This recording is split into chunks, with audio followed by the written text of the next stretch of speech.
आईची माया. संदीप एक गरीब कुटुंबात जन्माला आला होता. त्याचे वडील त्याच्या लहानपणीच एका अपघातात गेले आणि संपूर्ण घराची जबाबदारी आई सुमितीबाईंवर आली. त्या एका घरात स्वयंपाकाच्या कामाला होत्या आणि रोज पहाटे उठून संदीपसाठी डब्बा करून मग कामाला जात.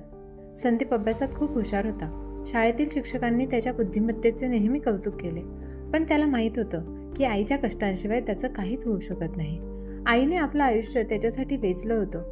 शिक्षण पूर्ण झाल्यावर संदीपला एका मोठ्या कंपनीत चांगली नोकरी मिळाली. पहिल्यांदा त्याने गाव सोडले तेव्हा त्याच्या डोळ्यात आनंदाश्रू होते, पण आईच्या डोळ्यात मात्र एक अनामिक काळजी होती. बाळा, तुझं यश हे माझ्या सगळ्या कष्टांचं फळ आहे, पण तू मला विसरू नकोस हं. आई, असं कधी होईल का? मी दर आठवड्याला फोन करीन, महिन्यातून एकदा भेटायला येईन, तो आत्मविश्वासाने बोलला. पण वेळ जसजशी पुढे जात गेली तसा तो आपल्या व्यस्त जीवनात गुंतत गेला. सुरुवातीला तो आईला दर 2 दिवसांनी फोन करायचा, मग हळूहळू आठवड्यातून एकदा आणि नंतर महिन्यातून एखादा मेसेज. आई मात्र रोज वाट पाहायची, कधी संदीपचा फोन येईल, कधी तो घरी येईल.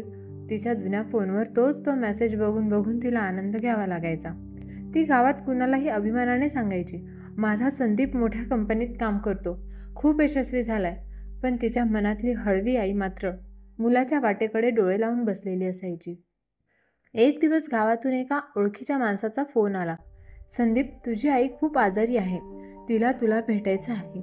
संदीपला धक्का बसला. इतके महिने तो आईला भेटायला गेला नव्हता. तो त्वरित गावाकडे निघाला. घरी पोहोचला तेव्हा आई खूप अशक्त झाली होती. ती पलंगावर पडली होती. तिचा श्वास मंद झाला होता. तिने डोळे उघडले आणि मंद हसली. आई, माफ कर, मी तुला खूप दिवस भेटायला आलो नाही. संदीपच्या डोळ्यांतून अश्रू गळत होते. आईच्या डोळ्यात माया होती, दुःख नव्हतं. तिने हळूच त्याचा हात पकडला.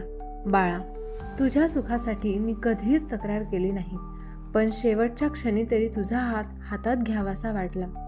संदीप गहिवरला. तो आईच्या शेजारी बसला, तिच्या हातावर हात ठेवला.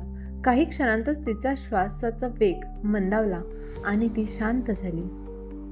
आई गेली, पण संदीपच्या मनात आयुष्यभरासाठी एक रिकामेपण राहिले. त्याला कळले, पैसा, यश सगळं मिळालं तरी आईच्या प्रेमासमोर ते काहीच नाही. भावना जपल्या नाहीत तर पश्चातापाशिवाय काही उरत नाही.